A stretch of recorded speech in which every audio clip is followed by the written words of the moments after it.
d'une nouvelle variété qui s'appelle les hybrides. Et ces variétés, c'est ce que le gouvernement nous recommande de planter, de mettre en plantation. Parce que ça, c'est un avantage qui est différent des autres. De un, ça résiste à la maladie. De deux, ça produit plus. De trois, ça produit à 2 ans. Que ces maïs produisent en quantité, en bonne quantité. Et au fur et à mesure que la semence perd ses valeurs, ça ne produit plus beaucoup. Donc chaque année, ils sont obligés de payer ces semences. Et ce ne sont pas tous les semences qui sont agréées. S'ils veulent savoir les semences qui sont vraiment agréées, c'est avec les étiquettes, avec le cachet du gouvernement. L'œuf de caille a beaucoup de vertus. Déjà, c'est un tonifiant du système immunitaire. Ce qui permet déjà au corps, lorsqu'il a tous ces éléments, de lutter efficacement contre les attaques extérieures. C'est pour cela que vous entendrez les gens dire que ça soigne les maladies. Non, ça permet au corps de s'attaquer aux attaques, de remédier aux attaques extérieures. Ce sont des arachides naturels qui poussent sans engrais. Ça n'a pas besoin d'engrais, c'est naturel. Et ça produit beaucoup et c'est plus succulent. C'est à la faveur de la foire aux semences qui se tient à Douala depuis le 6 mars, une organisation de la Chambre d'agriculture, des pêches, de l'élevage et des forêts, délégation régionale du littoral. C'est pourquoi nous avons organisé cette foire en nous disant que ça va permettre à ce que les semences soient rapprochées des producteurs. Ça va permettre à ce que les semences soient réunies en un seul lieu. Et les producteurs viennent acheter en ce lieu-là. Et ça va nous permettre aussi d'être sûrs de la qualité des semences qu'on va donner aux producteurs en début de campagne. Au-delà de la saine émulation induite entre semenciers, cette première édition offre un cadre de concertation et d'échange entre producteurs et multiplicateurs de semences. De quoi s'attendre à une production précoce qui réponde aux exigences de qualité, de compétitivité et de quantité nécessaires à nourrir des milliers de consommateurs de la région et bien au-delà.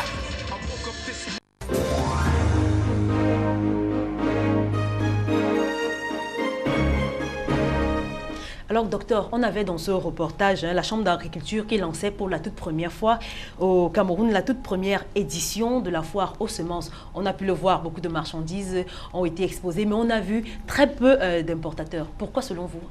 Je crois que quelque chose que nous devons souligner, c'est qu'on doit apprendre à se vendre.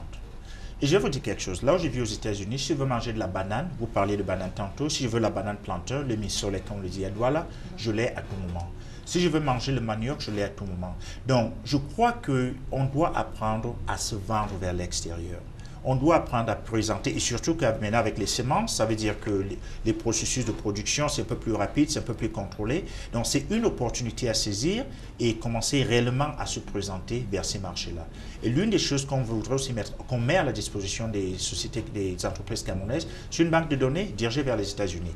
Vous présentez ce que vous pouvez faire, vos capacités, et ça va nous permettre, donc, je suis sur une bonne photo avec le manioc et tout le reste, pourquoi pas, comment le préparer? C'est ça qui va aiguiser l'Américain. N'oubliez pas, le manioc, c'est les tubercules, c'est superbe, ça a des fibres. C'est bon pour la santé. Mais docteur, on a aussi suivi quelques exposants qui se plaignaient du fait de ne pas avoir assez de visibilité. Quels moyens est-ce qu'ils peuvent avoir pour avoir un peu plus de visibilité à l'extérieur?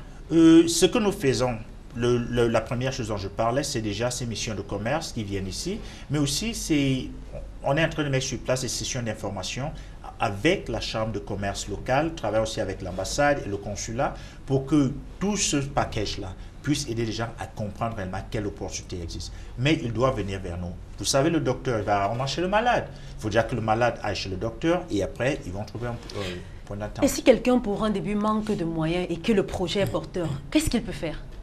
Je me dis, déjà dans notre approche d'entrepreneuriat, je ne parle jamais financement au départ. Si l'idée n'est pas bancable, personne ne viendra vers vous. Mais si l'idée est bancable, et c'est là nous parlons de besoins changeants, il faut qu'il y ait un besoin changeant qu'on veut satisfaire, mais et qu'il soit aussi besoin changeant des clients clés. Alors, si c'est une bonne idée, donnez-nous la perche et on va vous aider. Alors, vous, quand on vous entend parler, on a l'impression que vous voulez véritablement investir au Cameroun. Alors, quel bénéfice Vous avez dit pas vous, quel bénéfice pour les États-Unis? Ils ne viennent pas pour rien au Cameroun. Oh, les États-Unis, tout ce qui les intéresse, c'est l'export, comme tout autre pays mondial. Ils aimeraient exporter autant qu'ils le peuvent. Mais je voudrais souligner quelque chose. Je lisais dernièrement l'article du président Clinton qui a dit « Toute exportation vers les États-Unis crée des emplois, tant dans le pays exportateur que les États-Unis. » Cas d'exemple. Si vous commencez à exporter le manioc aujourd'hui aux États-Unis, ça veut dire que ce manioc il va dans un supermarché. Dans le supermarché, il y aura des employés. Ils gagnent. Au Cameroun, il y a une GIC ou un groupement de personnes qui va aussi en profiter. Donc, c'est un gagnant-gagnant, on doit le reconnaître. Et qu'est-ce que le Cameroun en lui-même, l'État du Cameroun, qu'est-ce qu'il gagne à vous ouvrir ses portes comme ça a été le cas avec la signature de cette convention? Vous savez, je reviens chez mon père. Quand vous avez disparu longtemps, vous revenez chez papa. Premièrement, papa est content que vous soyez là. Mais aussi, je crois qu'il y a, vous savez, on parle toujours de la diaspora, qu'est-ce qu'ils font, comment ils agissent. Ça, c'est un cas d'exemple où on dit, mettons-nous ensemble et faisons du travail ensemble. Donc, ce que le Cameroun gagne, c'est réellement pouvoir adresser un certain nombre de problèmes que nous avons. Problèmes de chômage, on parle d'exportation, amélioration des vies. C'est dans ce but-là, c'est mon humble participation donc à ce projet.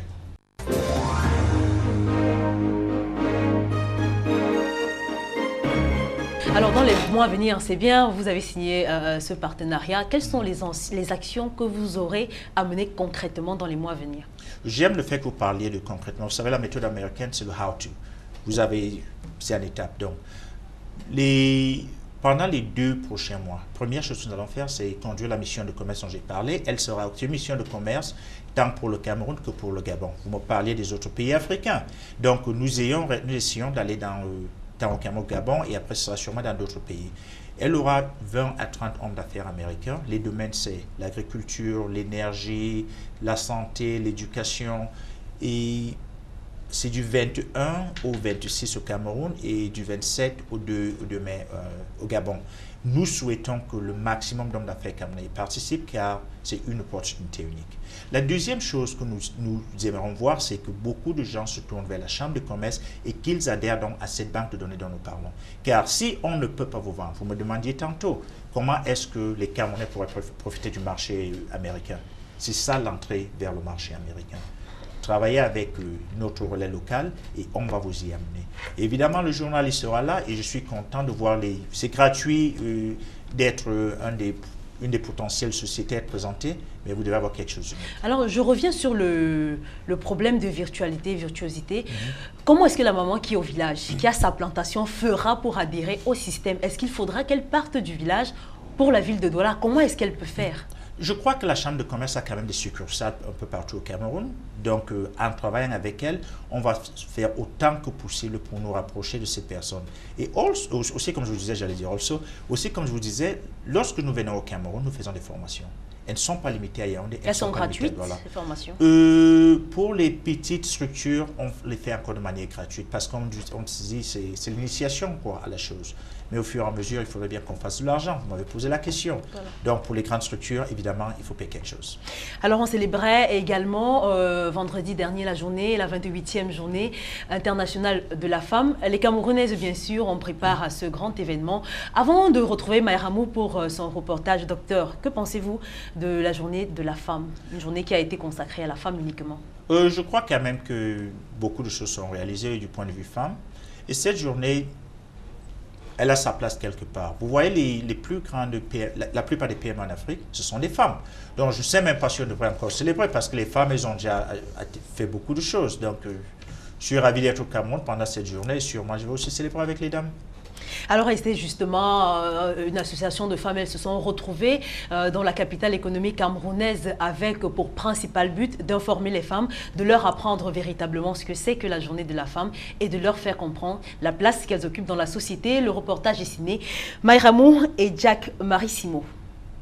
Comprendre la notion de genre, l'analyser dans les médias camerounais et développer des stratégies de renforcement de l'équité et l'égalité dans le milieu journalistique, tout en profilant des plans d'action, des axes développés par un groupe de femmes journalistes de la ville de Douala et les responsables du mouvement Cameroun au Bosso. Ceci durant un atelier de formation sur le concept genre, tenu mercredi dernier à Bali. Au fil des échanges, Même constat criard, les femmes constituant 52% de la population du Cameroun restent encore peu représentatives dans les sphères décisionnelles. Pourquoi est-ce qu'avec ce grand nombre de médias au Cameroun, on n'a que 4 femmes qui sont responsables des rédactions à Douala? Donc on s'est dit, il y a un problème dans les rédactions, il y a peut-être un problème de leadership, il y a un problème de compréhension des sujets. La parité homme-femme, l'égalité, l'équité se révèlent être des ambitions légitimes dans le combat contre les discriminations et les violences à l'égard des femmes et des jeunes filles. Nous avons dans la société camerounaise des discriminations dans la loi. La loi camerounaise, par exemple, permet à un homme marié de vendre la propriété qu'il a de manière conjointe avec son épouse sans l'informer. La 28e édition de la Fête internationale de la femme, qui se célèbre dans quelques heures, est aussi une invitation aux femmes en général à développer leur côté leader et aux femmes journalistes à promouvoir l'importance du leadership féminin dans la construction d'une nation.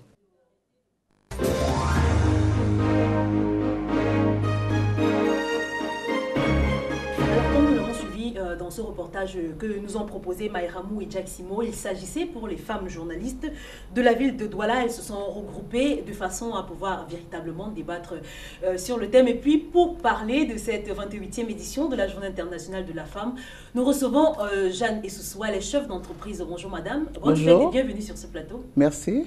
Alors, vous qui êtes chef d'entreprise, comment est-ce que vous avez organisé ces préludes à la Journée internationale de la femme?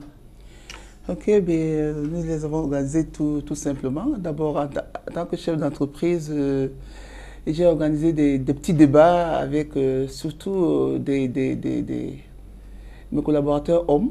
Donc, lors des réunions, on se prenait 10 minutes pour essayer de parler de la Journée internationale de la femme et des violences faites aux femmes. On avait beaucoup d'avis divergents. Évidemment, toutes les femmes étaient d'accord, elles étaient contre les violences et tout ça. Et les garçons mettaient aussi en valeur, en exergue, les valeurs, les violences qui étaient faites aussi aux hommes. Et les débats étaient animés. Bon, pratiquement, comme chaque année, on a préparé un peu la fête où un déjeuner va suivre vers 13 h avec des collègues, des collaborateurs féminins qui vont inviter leurs homologues masculins. Et en marge de ça, en tant que président d'une association aussi, nous avons beaucoup fait aussi dans le social, donc l'encadrement d'un orphelinat à Edea. Donc on a profité d'une arrivée d'une délégation marocaine ici, donc on a soigné les enfants de l'orphelinat, on les a vaccinés. Et c'était vraiment un prélude à cette journée. Alors, vous qui parlez du social, vous menez également des actions sociales. Alors, le thème qui a été élimination et prévention de toute forme de violence faite à l'encontre de la femme et de la jeune fille. Est-ce que vous avez eu des cas de femmes ou de jeunes filles qui ont subi ces violences? Disons que directement, non, de près non. Mais dans les lectures, les lectures des journaux qu'on lit tous les jours, dans le monde entier, dans la recherche, bon, il y a vraiment beaucoup de violences dont on ne fait pas. Et il y a beaucoup de types de violences qui sont mises à l'exergue. Et il y a des violences, des crimes d'horreur, il y a des violences conjugales, il y a des violences qu'on appelle des violences d'État. C'est-à-dire que des choses qui se passent, par exemple, dans un état, des horreurs, des viols collectifs, par exemple, des troupes sur des femmes qui sont tolérées, par exemple, toutes ces violences-là, les violences culturelles, par exemple, comme l'excision et tout ça, là, dont le débat n'est pas toujours aisé, parce que entre culture et violence, il faudrait savoir. Alors, exactement. On a également vu, madame, qu'il y a deux sortes de violences, les majeures, physiques et morales. Et je crois que les violences physiques, on les voit partout dans nos quartiers. Les hommes qui tabassent leurs femmes, les mamans qui tabassent leurs enfants, qui repassent même les enfants avec... les seins, voilà, le repassage des seins. Le passage des seins et tout ça. Là, oui, il y a des violences physiques qui font très mal. Mais ces violences engendrent des violences de séquelles morales qui sont inguérissable.